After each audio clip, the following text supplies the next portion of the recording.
Puji Tuhan, bersyukur pagi hari ini kita bisa ibadah kembali di tempat ini. Kita bisa menikmati hadirat Tuhan, menikmati setiap kebaikan Tuhan. Saya berdoa untuk opa oma semua sehat, menikmati berkat Tuhan, umur yang panjang, tubuh yang sehat, menikmati setiap kebaikan, kemurahan yang daripada Tuhan. Amin. Saya ingin berikan satu tema pagi hari ini tentang warisan. Siapa punya warisan? Banyak saya tentu ya, tidak usah disampaikan, nanti diminta sama om-oma lain. Warisan, mungkin ada warisan apa? Rumah, emas, jabatan, kedudukan, apalagi? Deposito, bank, bunga bank, jangan bunga ya, kalau bunga biasa tapi bunga bank ada hasilnya bisa dinikmati. Tapi itu bisa kita nikmati semua di dalam kehidupan ini. Harta, kekayaan. Tapi itu tidak bisa kita bawa di dalam kekekalan. Tapi itu tidak bisa kita bawa di dalam kediliang kubur. Itu pasti kita akan tinggalkan di dunia ini. Sebab hal yang fana, hal yang ngengat, karat, kata firman Tuhan. Itu kita akan tinggalkan di dalam dunia ini. Yang terpenting yang ingin saya bagikan tentang satu hal. Tentang warisan iman. Sama-sama katakan warisan iman. Atau itu hal yang berharga. Sekali lagi, opa oma di tempat ini kapan hari kan sudah ditanya ada yang umur 80 tahunan lebih. Wow, dahsyat. Puji Tuhan saya katakan. Satu kemurahan Tuhan. 80 tahun kau mengalami kebaikan Tuhan. Kemurahan Tuhan. Untuk setiap kita juga saya berdoa untuk oma-oma sehat selalu. Tubuh kuat. Panjang umur menikmati berkat-berkat yang daripada Tuhan. Panjang umur tubuh sakit tergeletak yang gak ada gunanya. Tetapi sehat bisa memuji Tuhan, memuliakan Tuhan. Tapi iman percaya kita terus kuat di dalam Tuhan Yesus Kristus. Sama-sama kita lihat 2 Timotius 1 ayat 5 dikatakan. Ini di firman Tuhan katakan. Sebab aku teringat akan imanmu yang tulus ikhlas. Yaitu iman yang pertama-tama hidup di dalam nenekmu Louis dan di dalam ibumu Eunike. Dan yang aku yakin hidup juga di dalam dirimu. Ditulis oleh Rasul Paulus kepada anak didiknya yaitu Timotius. Timotius ini mempunyai nenek namanya siapa tadi? Louis. Punya ibu namanya siapa? Eunike. Bagaimana dia mengajarkan, mendidik anaknya untuk apa? Hidup takut akan Tuhan. Untuk mengasihi Tuhan. Karena imannya di dalam Yesus Kristus. Dan iman percayanya. Itu ada keselamatan di dalam Tuhan Yesus Kristus. Opa oma di sini mengajarkan untuk anak-anaknya. Untuk cucunya. Ayo ibadah. Ayo doa. Ada enggak? Ada? Loh ada? Oh belum semua berarti enggak semua angkat tangan berarti enggak semua berarti ya. Saya berdoa untuk setiap kita mengajarkan nilai-nilai kerajaan Allah untuk anak-anak kita. Saya sendiri sebagai orang tua dikaruniai 2 orang putra, yang satu sekitar 10 tahun lebih dan satu mau 3 tahun. Semua karena kebaikan Tuhan ya saya ajar doa, baca firman, karena dengan membentuk karakter mereka sejak dini itu menjadi bekal mereka ke depannya nanti. Menjadi mereka menjalani kehidupan ini. Karena di dalam dunia ini banyak sekali pasti tantangan, godaan, pergaulan untuk setiap kita. Kalau kita tidak mendidik mereka dengan firman Tuhan, membentuk mereka dengan karakter Tuhan, tidak bisa. Maka dunia yang akan menguasai setiap anak-anak kita. Maka kita perlu firman Tuhan untuk setiap anak-anak kita. Bagaimana cara warisan bernilai kekal ini diwariskan? Yang pertama yang ingin saya bagikan dengan mengajarkan kebenaran firman Tuhan. Sama-sama katakan mengajarkan. Saya mau mengajarkan. Ayo pegang dadanya. Masih punya dada semua? Nah, saya mau mengajarkan. Mengajarkan kepada siapa? Anak, cucu. Ya, saya percaya punya opa oma, punya cucu. Ajarkan mereka tentang kebenaran firman Tuhan. Ajarkan mereka. Baca mereka tentang firman Tuhan. Karena dengan firman Tuhan yang akan membentuk karakter mereka. Dengan firman Tuhan memberikan hikmat, memberikan pengertian, memberikan pengetahuan juga. Dengan firman Tuhan, hidup mereka akan diatur dengan firman Tuhan. Karena firman Tuhan ini adalah buku kehidupan, saya katakan. Buku kehidupan sebagai kita orang percaya di dalam Tuhan. Ada satu contoh, ada seorang kakek dan seorang cucunya tinggal di sebuah desa, ya kan. Kakek ini mengajarkan untuk cucunya ini untuk baca firman. Saya panggil aja Budi, ya, anaknya Budi namanya, cucunya. Budi, kata kakek, kau baca firman. Kata Budi, malas kek saya baca firman. Buat apa saya baca firman?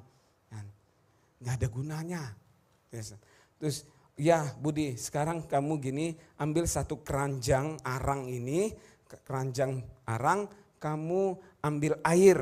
Kamu akan pindahkan dari air sebelah sini, kamu pindahkan sebelah sini, dibilang. Terus dilakukan ketika Budi melakukan itu, mengambil air menggunakan keranjang arang, terus dia pindahkan dari satu tempat ke tempat lain. Setiap kali dia mau memindahkan air tersebut, habis di tengah jalan sebelum pada akhirnya.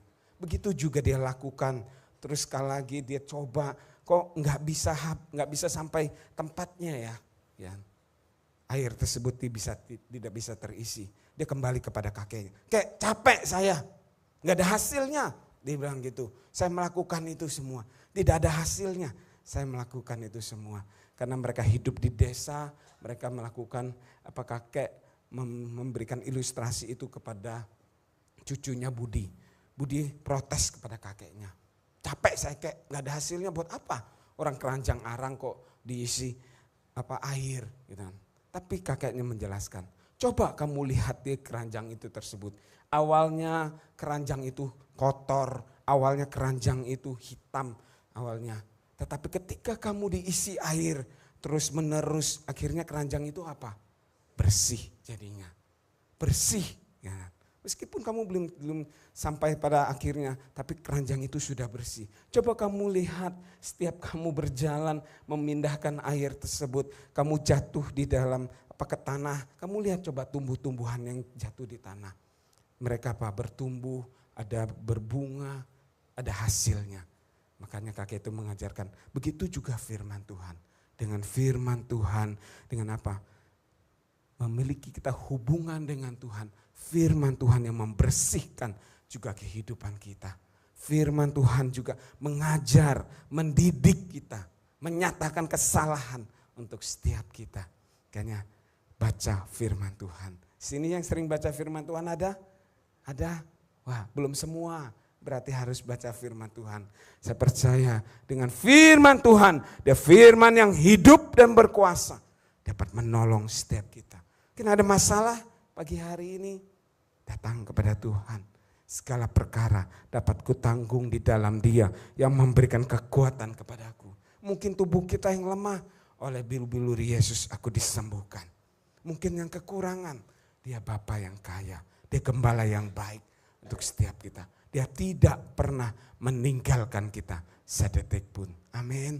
Datang kepada Tuhan. Lihat apa? Baca firman Tuhan.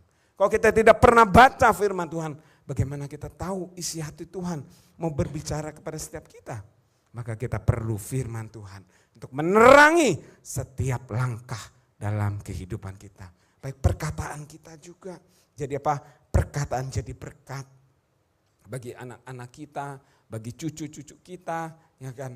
Perkataan yang membangun, bukan perkataan yang menjatuhkan, bukan perkataan yang menyakitkan. Makanya Yakobus katakan, dari satu mulut aku memuji Tuhan, aku memuliakan Tuhan.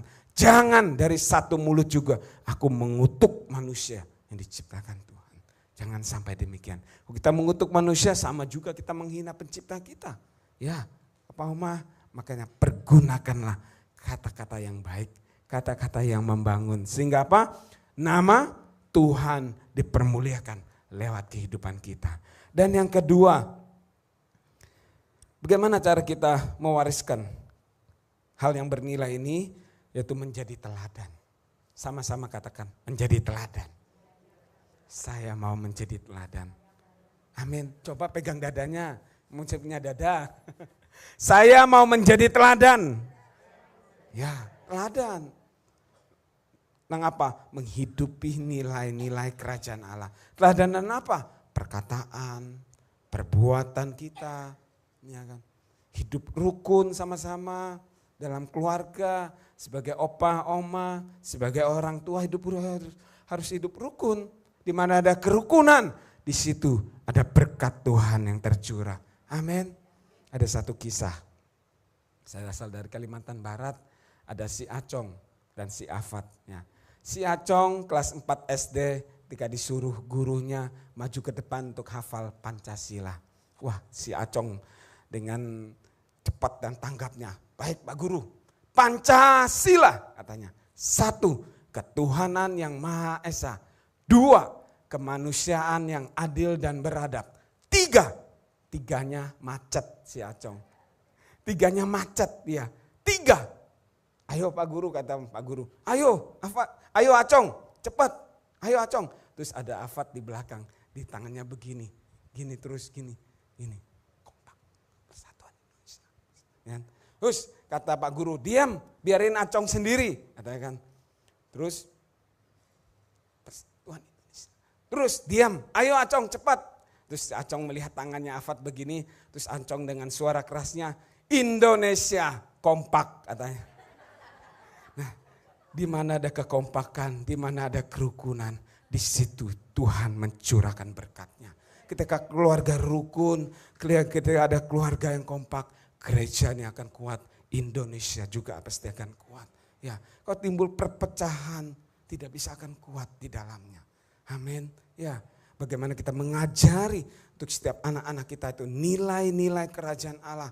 Jangan berbohong, ya jangan suka bohong. Kalau kita menjadi teladan untuk anak-anak kita, membaca firman yang kita ajarin, kita juga harus baca firman. Menghidupi firman tersebut. Agar firman itu yang menjadi panutan dalam setiap kehidupan kita. Amin. Dan yang ketiga, kita melayani Tuhan dan melayani sesama. Seperti opa oma tadi yang di sini, melayani Tuhan. Melayani bukan hanya di mimbar, bukan di sini, mungkin hanya mau dilihat orang, tidak demikian. Melayani di mana Tuhan tempatkan kau melayani. Dalam keluargamu, pekerjaanmu, melayani mereka. Layanilah anak-anakmu, layanilah cucumu. Ketika engkau masih punya kesempatan, layanilah, berikan yang terbaik untuk mereka. Amin.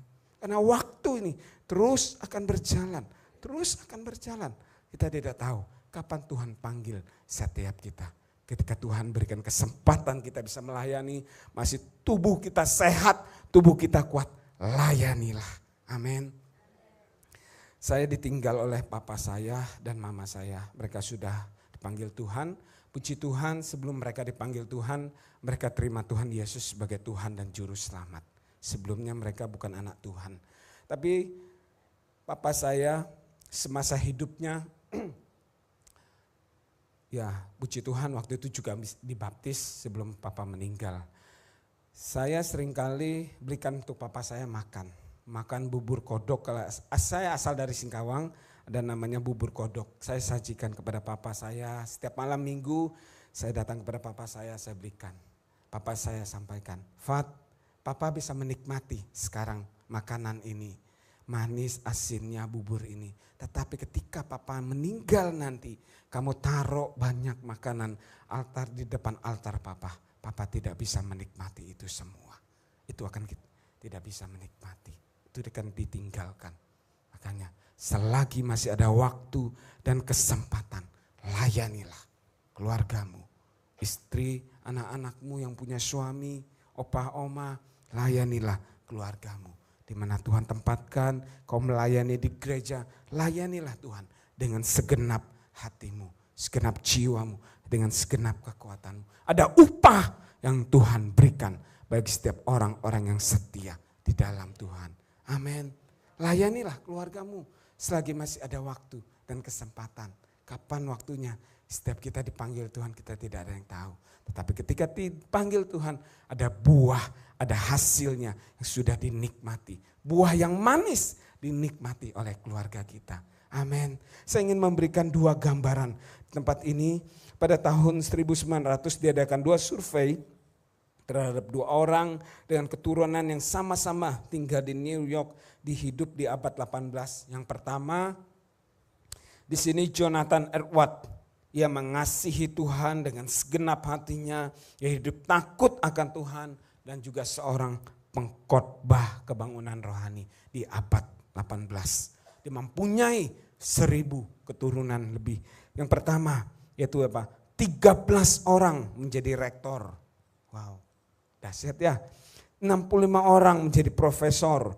3 orang terpilih sebagai senator Amerika Serikat atau anggota DPR. 30 orang menjadi hakim.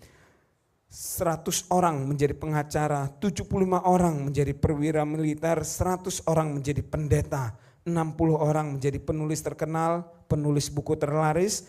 80 orang memegang peranan penting dalam berbagai instansi. 1 orang menjadi wakil presiden Amerika Serikat. 66 orang dokter, 135 orang editor, 1 orang penerbit, lebih dari 100 orang misioner. 80 orang memiliki kantor publik, 1 orang menjadi wakil presiden, dan 1 orang menjadi istri presiden Amerika Serikat, dan 1 orang menjadi penilik keuangan Amerika Serikat. Tidak ada keturunannya yang merugikan negara. Semuanya memberikan keuntungan yang tidak ternilai buat negaranya. Amin. Bapak Ibu mau yang seperti ini? Jadi berkat? Amin.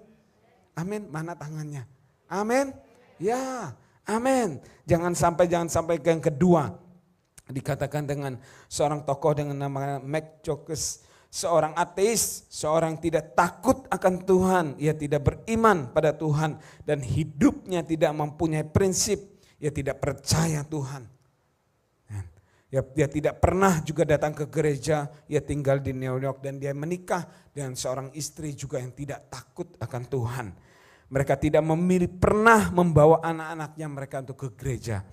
Inilah gambaran yang diperoleh mengenai 1.200 keturunan dari Max Jokes ini. 440 hidup dalam pesta pora.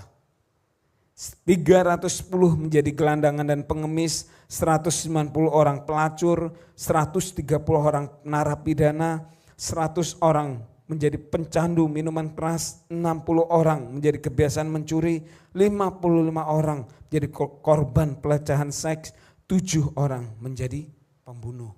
Bahkan apa dikatakan di sini tertulis juga, Max Jokes keluarga ini merugikan negara sekitar 12 miliar pada abad ke-19.